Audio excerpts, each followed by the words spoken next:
South India shopping mall, the wedding మంత్ర, సరికొత్త wedding collection, south India shopping mall.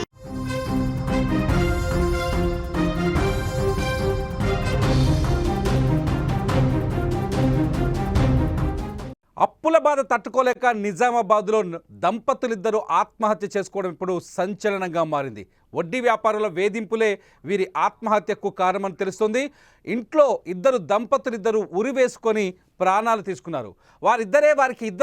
వారికి ముగ్గురు కుమారులు ఉపాధి కోసం వెళ్ళిపోయారు. కుమార్తెకు పెళ్లి చేశారు. సంతోషంగా ఉండాల్సిన దంపతులకు అనారోగ్య సమస్యలు వచ్చాయి. ఆర్థిక సమస్యలు నెత్తి మీద కూర్చున్నాయి. అప్పిచ్చిన వడ్డీ వ్యాపారులు అధిక వడ్డీ వేసి రాబందుల్లా పీకు తిన్నారని తెలుస్తోంది. దీంతో మనస్తాపం చెంది ఇద్దరు భార్యాభర్తలు బలవన్మరణానికి పాల్పడ్డారు. నిజామాబాద్ జిల్లా గాయత్రి నగర్లో ఈ విషాదం చోటు చేసుకుంది. వడ్డీ వ్యాపారుల వేధింపులే వారి ప్రాణాలు తీశాయని కుటుంబ సభ్యులు ఆరోపిస్తున్నారు.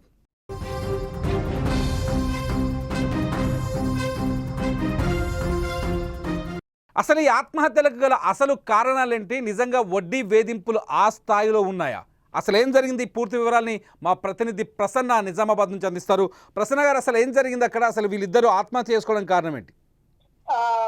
ఇక్కడ వీళ్ళిద్దరూ ఆత్మహత్య చేసుకోవడానికి మొదటి ప్రధాన కారణం వడ్డీ వ్యాపారం అనే చెప్పాలి. గతంలో కూడా 2 సార్లు ఇలాగే వడ్డీ వ్యాపారాలు సంబంధించి ఇలాంటి వేధింపుల కారణంగానే మనము 2 కేసులు చూసాము. గత 6 నెలల్లో ఇది 2వసారి రిపీట్ అయింది. ఈ మధ్యనే మనకి ఎక్సైజ్ సిఐ వీళ్ళందరూ కలిసి ఒక ముమ్మరంగా వడ్డీ వ్యాపారుల మీద ముఖ్యంగా చర్యలు తీసుకోవాలని ప్రసన్న గారు, వీళ్ళిద్దరూ ఎందుకు, అంటే వీళ్ళకి ఎన్ని అప్పులు ఉన్నాయి? వీళ్ళకి పిల్లలిద్దరూ ఉద్యోగాలు చేస్తుందని తెలుస్తుంది. ఆ అప్పులు తీర్చుకోలేకపోయారు. పిల్లలిద్దరూ ఉద్యోగాలు చేస్తున్నప్పటికీ వీళ్ళు ఈ మధ్యనే కూతురు పెళ్లి కూడా చేశారు. అయితే అంతకు ముందే ఇల్లు కట్టుకున్నప్పుడే కొంతవరకు అప్పు తీసుకున్నారు. అది తీర్చలేకపోవడంతో ఇంటిని అమ్మేసి కొంతవరకు అప్పు తీర్చి కొంత పెళ్లి చేసిండ్రు. మళ్ళీ పెళ్లి కోసం కూడా అప్పు చేయడం జరిగింది. అది ఎంత అప్పు ఉంది, ఎవరి దగ్గర ఉంది, బయటకు వివరాలు తెలియట్లేదు. అయితే ఆ అప్పును తీర్చాల్సిందిగా గత కొద్ది రోజులుగా వీళ్ళని వేధిస్తున్నట్టుగా తెలిసింది.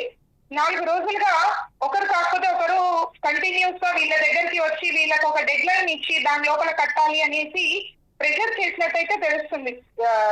తిరుమల ప్రసన్న గారు, ఇక్కడ చాలా స్పష్టంగా ఇంకొక విషయం, అసలు వీళ్ళు అధిక వడ్డీకి తీసుకున్నారా, ఎక్కువ వడ్డీకి తీసుకోవడం వల్ల చెల్లించలేకపోయారా, లేకపోతే వాళ్ళ తాహత్తుకు మించి అప్పు చేశారని అంటున్నారా స్థానికులు? లేదండి, తాహత్తుకు మించి అప్పు అని అయితే చెప్పట్లేదు. ఎందుకంటే వీళ్ళది చాలా సాధారణ కుటుంబం అని తెలుస్తుంది.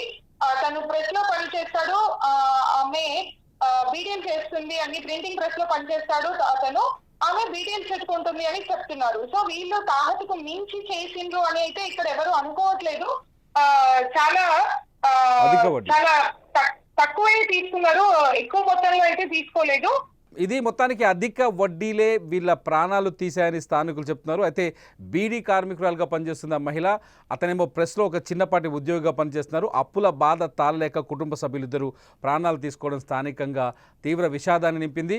ప్రాణం తీసుకుని పిల్లలిద్దరూ ఉద్యోగం చేస్తున్నారు, అప్పులు తీరుస్తారని నమ్మకంతో ఉన్నారు. అయినప్పటికీ కూడా స్థానికంగా వీళ్ళకి అప్పులు ఇచ్చిన వాళ్ళు ఒత్తిడి పెంచడంతో ఈ సంఘటన జరిగినట్టు తెలుస్తుంది. మొత్తానికి అప్పు తెచ్చిన ముప్పు ఓ కుటుంబాన్ని బలి తీసుకుంది.